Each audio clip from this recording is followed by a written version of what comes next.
దేవదేవునికి స్తోత్రాలు. ప్రభు పేరిట కూడి వచ్చిన మీ అందరికీ నా వందనాలు. ఈ మాటలు వింటున్న ప్రతి ఒక్కరికి నా హృదయపూర్వక వందనాలు. రైట్, 40 రోజుల ఉపవాస ప్రార్థనల్లో చివరికి వచ్చేసాం మనం.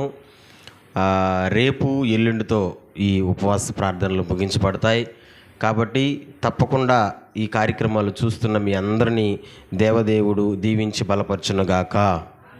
రండి, ఈరోజు దేవుడు మనతో మాట్లాడుతున్న ఒక మంచి మాట చూద్దాం. యాకోబు పత్రిక 1వ అధ్యాయం. చదివే వాళ్ళు మైక్ తీసుకొని చదవచ్చు, సమయం కొంచెంగా ఉంది కాబట్టి త్వరగా. 1వ అధ్యాయం 5వ వచనాన్ని మనం చదువుకుందాం. యాకోబు పత్రిక 1వ అధ్యాయం 5వ వచనాన్ని మనం చదువుకుందాం. మీలో ఎవనికైనను జ్ఞానము కొదువుగా ఉన్న ఎడల అతడు దేవుణ్ణి అడుగవలెను, అప్పుడది అతనికి అనుగ్రహింపబడును. ఆయన ఎవనిని గద్దింపక అందరికీ ధారాళముగా దయచేయువాడు. దేవుడు ఈ మాట మన అందరి వినికిడిలో దీవించునుగాక. ప్రియులరా, గమనించండి, దేవునిలో ఉన్నటువంటి ఒక మంచి గుణాన్ని యాకోబు మనకు చెప్తున్నాడు. దేవునిలో ఉన్న మంచి గుణం ఏంటా గుణం అంటే, దేవుడంట అడిగిన వాళ్లకు ధారాళంగా ఇచ్చేవాడంట. స్తోత్రం చెప్పండి. అసలు భలే వల్ల ఆ మాట. అడిగిన వాళ్లకు ధారాళంగా ఇచ్చేవాడంట. ఇవ్వడం వేరు, ధారాళంగా ఇవ్వడం వేరు. ఇస్తారు కొంతమంది, కానీ సనుక్కుంటా గొనుక్కుంటా హృదయంలో నొచ్చుకుంటా ఇస్తారు. అలాగిచ్చేవాడు కాదు దేవుడు. దేవుడు ధారాళంగా నువ్వు ఏదైతే అడగతావో, నీకేదైతే కుదువుగా ఉందో, నీకేదైతే కొరతగా ఉందో, దేవుడు నీకు దానిని ధారాళంగా ఇచ్చే దేవుడు అని యాకోబు చెప్తున్నాడు. ఎస్, మన దేవుడు అడిగే వాటిని ఎట్టిచ్చేవాడంట? నొచ్చుకుంటా బాధపడతా ఇబ్బంది పడతా ఇచ్చేవాడు కాదు, ధారాళంగా ఇచ్చేవాడు. ఇప్పుడు మనం ఎన్నో అడుగుతున్నాం కదా, ప్రభా నాకు అది కావాలా, ఇది కావాలా, అది అవసరం, ఇది అవసరం, ఎన్నో అడుగుతున్నాం. నువ్వు ఎన్ని అడిగినా సరే దేవుడిచ్చిన గొప్ప వాగ్దానం మత్తయి సువార్త 7:7లో చెప్పగలరా? అడుగుడి మీకు ఇవ్వబడుని. హల్లెలూయా. ఎవరైతే అడుగుతారో అడిగే వాళ్ళకి ధారాళంగా దేవుడిస్తాడు. నేను ఈ మాటని ఆలోచిస్తూ ఉన్నా. ప్రభా, నువ్వు అడిగితే ఇస్తానంటున్నావు కదా ప్రభా, మరి చాలామంది అడుగుతున్నారు ప్రభా, ఎందుకని ఇవ్వడం లేదు ప్రభా అని అంటే, బాబు వాళ్ళు అడుగుతున్నారు కానీ వాళ్ళు అడిగేది నా దగ్గర దాకా రావడం వల్ల. అంటే మనం అడిగేదంట, మనం మొర పెట్టేదంట, ఈ మొర ఎక్కడికి పోవడం లేదంట, ఆయన దగ్గరకు పోవడం లేదంట, దేవునికి వినబడడం లేదంట, దేవుని దగ్గరకు పోవడం లేదంట. అదేంది ప్రభా, ఉపవాసం ఉండి కూడా అడుగుతున్నాం కదా ప్రభా, గట్టిగా అరిసి కూడా అడుగుతున్నాం కదా ప్రభా, ఎందుకు పోవడం లేదు ప్రభా అని అంటే, దేవుడు ఒక కారణాన్ని చూపించాడు. అంటే మనం అడిగేది దేవుని దగ్గరికి ఎందుకు పోవడం లేదు చూడండి. ఆ మాటను కూడా మనం చూద్దాం. ఒక కారణాన్ని దేవుడు చూపించాడు. యెషయా గ్రంథం 59వ అధ్యాయం. యెషయా గ్రంథం 59వ అధ్యాయం 1వ వచనాన్ని చదువుదామా? ఎందుకని మనం అడిగేది దేవుని దగ్గరకు పోవడం లేదు? దేవుని దగ్గరకు పోతే దేవుడు ధారాళంగా ఇచ్చేస్తాడు అంతే. మరి ఎందుకని? 59 1వ వచనం. రక్షింపనేరక ఉండునట్లు యెహోవా హస్తము కృచగాలేదు, విననేరక ఉన్నట్లు ఆయన చెవులు మందముగా లేవు. ఇప్పుడు చదవండి, అందరూ కలిపి చదవండి ఆ మాటని. మీ దోషములు మీకును మీ దేవునికి అడ్డముగా వచ్చెను. ఎందుకు పోవడం లేదంట దేవుని దగ్గరికి మనం పెట్టే మొర? ఎందుకు పోవడం లేదంట మన ప్రార్థన దేవుని చెవి దగ్గరకు? మన దోషాలంట. దోషాలు అంటే అర్థం ఏంటంటే పాపాలు అని గుర్తుపెట్టుకోండి. దోషం అనగా పాపమన్నా రెండు ఒకటే. ఇప్పుడు మన దోషాలు అంటే మనం చేసినటువంటి పాపాలు ఏం చేస్తున్నాయంటే, దేవుని దగ్గరకు పానీయకుండా మనం పెట్టేటువంటి మొరని అవి ఆపేస్తున్నాయి. మీకు ఒక మాట చెప్పనా? కిటికీలు గట్టిగా వేసుకొని తలుపు గట్టిగా వేసుకొని, అంటే మనలాంటి ఇల్లు కాదు, పెద్ద పెద్ద ఇల్లు అయినా సరే అరిసినామనుకో, గోల పెట్టినామనుకో, బయటికి వినబడుతుందా? ఒకవేళ వినిపించినా చిన్నగా వినబడుతుంది. నువ్వు ఎంత అరిసినా లోపల ఎందుకు చిన్నగా వినబడుతుంది? నువ్వేం గట్టిగానే అరుస్తున్నావు, కానీ బయటికి ఎందుకు రావడం లేదు? అది ఆపేస్తున్నాయి నీ అరుపుని. ఆ గోడలు, ఆ కిటికీలు, ఆ తలుపులు ఏం చేస్తున్నాయి? ఆపేస్తున్నాయి. అంటే మనం పెట్టేటువంటి మొర కూడా అంట మన పాపాలు లేదా మన దోషాలు ఏం చేస్తున్నాయంటే దేవుని దగ్గరికి పోనీయకుండా మధ్యలో అడ్డుపడుతున్నాయంట. అందుకని ఆయనకి వినబడితే కదా, ఆయనకి తెలిస్తే కదా, మనం పెట్టేటువంటి మొర ఆయన ఆలకిస్తే కదా ధారాళంగా ఇస్తాడు ఆయన. హల్లెలూయా, హల్లెలూయా. అందుకే నేను అంటాను, ప్రియ దేవుని జనాంగమా, నువ్వు ఏదైతే అడుగుతున్నావో అడిగేదానికి ధారాళంగా ఇచ్చే దేవుడు మన దేవుడు కనుక నువ్వు చేసుకోవాల్సిన ముందు పని ఏంటంటే ఆ మొర దేవుని దగ్గరకు పోయేదానికి నువ్వు రెడీ చేసుకోవాలా. అంటే నీ దోషాలని, నీ పాపాలని నువ్వేం చేసుకోవాలా? ఆ అడ్డుగోడగా ఉన్నటువంటి ఆ దోషాలని, పాపాలని ఏం చేసుకోవాలా? పడగొట్టుకోవాలా, లేదా తొలగించుకోవాలా, లేదా తుడి చేసుకోవాలా? ఒక మాట నేను చెప్పనా, ఎవరి హృదయములో అయితే ఈ పాపం అనే బీజం ఉంటుందో వాళ్ళు చేసేటువంటి మొర, వాళ్ళు చేసేటువంటి ప్రార్థన దేవుడు ఆలకించడు. అర్థమవుతుందా? ఎందుకంటే బైబిల్లో చాలా చక్కగా వ్రాయబడింది, పాపుల మనవి దేవుడు ఆలకింపడు. దానికి ఒక మంచి మాట నేను మీకు చూపిస్తున్నాను, ఒకసారి చూడండి. కీర్తనల గ్రంథం 66వ కీర్తన, దానికి సంబంధించినటువంటి ఒక మంచి మాటను మీకు చూపిస్తున్నాను. చూడండి, కీర్తనల గ్రంథం 66వ కీర్తన 18వ వచనాన్ని మనం చూద్దాం. 66వ కీర్తన 18వ వచనాన్ని మనం చూద్దాం.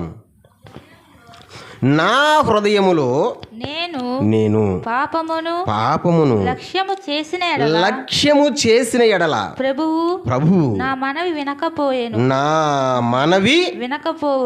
వినకపోవును. చూసారా ఎంత అద్భుతంగా కీర్తనకారుడు అంటాడు, నా హృదయములో నేను పాపమును లక్ష్యము చేసిన ఎడల.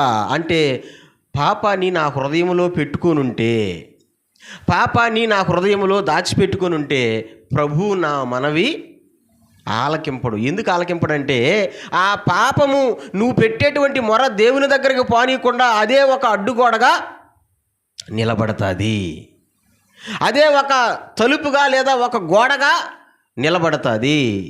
మీకు అర్థమవుతుందంటారా? అర్థమవుతున్న వాళ్ళ స్తోత్రం చెప్పండి. మరి అటువంటి వారి యొక్క మనవి, అటువంటి వారి యొక్క ప్రార్థన దేవుడు ఆలకించడు. అందుకని హృదయములో కూడా పాపమనే బీజం ఉండనీయకుండా మనం చూసుకోవాలి. నేను ఇందాక బైబిల్ రాసుకుంటూ ఉన్నప్పుడు, మెసేజ్ రాసుకుంటూ ఉండేటప్పుడు యేసు ప్రభు సిలువలో పలికినటువంటి 7 మాటల్లో ఒక మాట నన్ను భలే ఆలోచింపజేసింది. 4వ మాట ఏంటి ఆ మాట అంటే, దేవా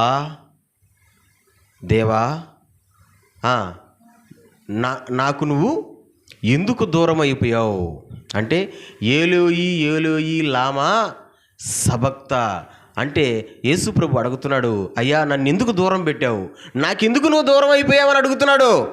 ఎందుకు అడిగిపోయాడు?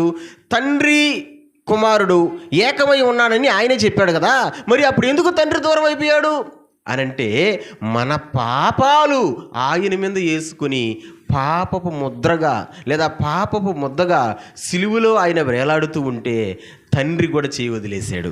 ఎందుకు వదిలేశాడంటే, అరే నీవు పాపం చేయలేదు కానీ మనుష్యుల పాపాలు నీ భుజాన్ని వేసుకున్నావు, మనుష్యుల పాపాలు నీ మీద వేసుకున్నావు, కాబట్టి నేను నీకు దూరంగా ఉండాల్సి వస్తుంది.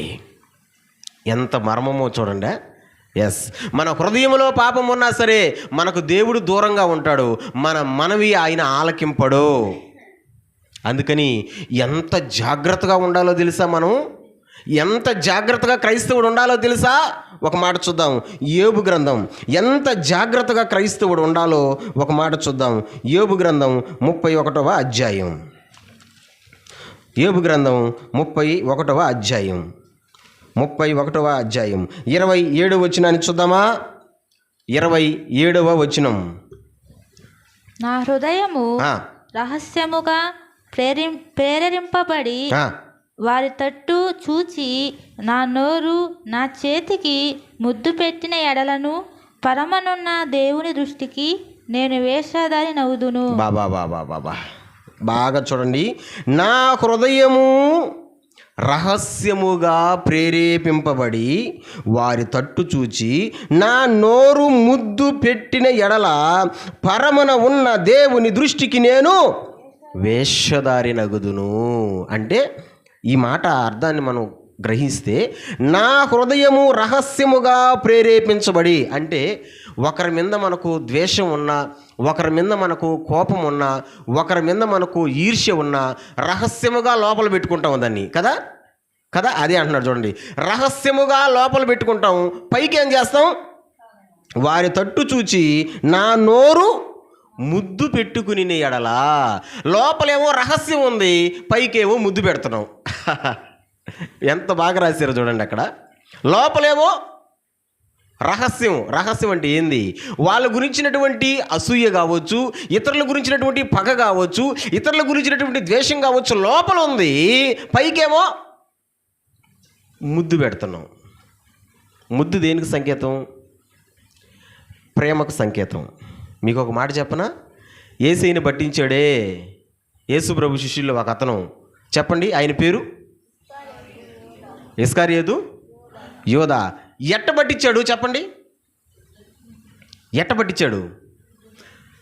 వాళ్ళు అన్నారు, యోధా ఇంతమంది ఉన్నారు, అందరూ ఒకేలాగా డ్రెస్సులు వేసుకొని ఉన్నారు, అందరూ ఒకేలాగా గడ్డం పెంచుకొని ఉన్నారు, వీళ్ళలో శిష్యులు ఎవరో, బోధకుడు ఎవరో, యేసు ప్రభు ఎవరో మాకు తెలియదు కదా అని అంటే యోధా అంటాడు, ఇదిగో నా సాయే చూస్తూ ఉండండి, నేను ఎవరికైతే పోయి ముద్దు పెడతానో ఆయనే యేసుక్రీస్తు ప్రభు, ఆయన పట్టుకోండి. చూడండి ఎంత క్లారిటీ ఇచ్చాడు. నేను ఎవరికైతే ముద్దు పెడతానో ఆయనే యేసుక్రీస్తు ప్రభు. పోయాడు, ముద్దు పెట్టాడు. ఆ ముద్దు పెట్టుకున్న వ్యక్తిని వాళ్ళు ఏం చేశారు? పట్టుకున్నారు. ఆయనే. అసలు భలే పాట ఉంది ఆ చరణం మీద. తిని తిరిగి తనతోటి కపటమైన ముద్దు పెట్టి శత్రువులకు అప్పగించెను ఆ ప్రభువును ఆ యోధా. చూసారా? యోధా ఏం చేశాడంట? తిని తిరిగి అంటే యేసయ్యతోనే తిన్నాడు, యేసయ్యతోనే తిరిగాడు, యేసయ్యతోనే ఉన్నాడు. కానీ ఏం ముద్దది?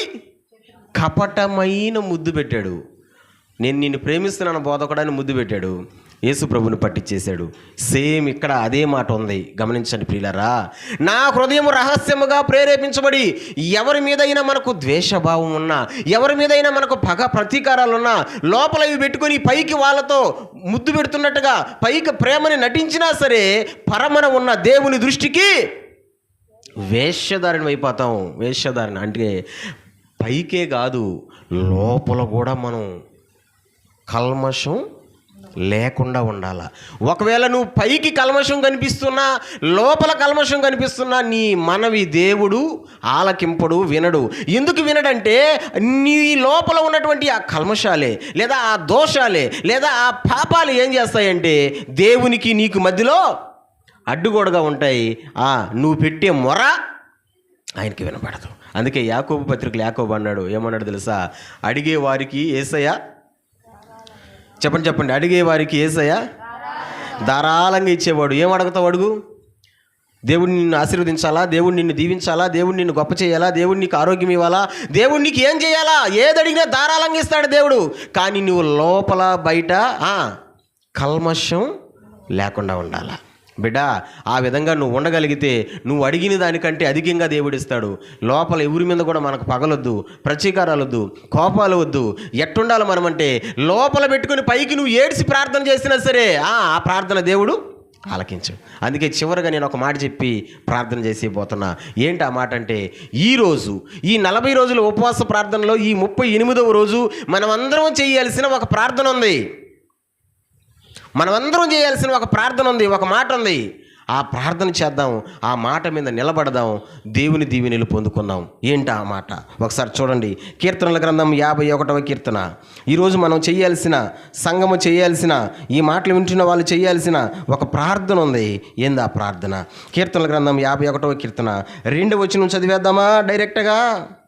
నా దోషము పోవునట్లు నన్ను బాగుగా కడుగుము, నా పాపము పోవునట్లు నన్ను పవిత్రపరచుము. అయ్యా, నాకు నీకు మధ్యలో అడ్డుగోడగా వస్తున్నటువంటి ఆ దోషాలు, ఆ పాపాలు పోయేటట్టు నువ్వు నన్ను కడుగయ్యా, నువ్వు నన్ను పవిత్రపరిచయ్యా, నీ రక్తముతో కడుగయ్యా, నన్ను పవిత్రపరిచయ్యా.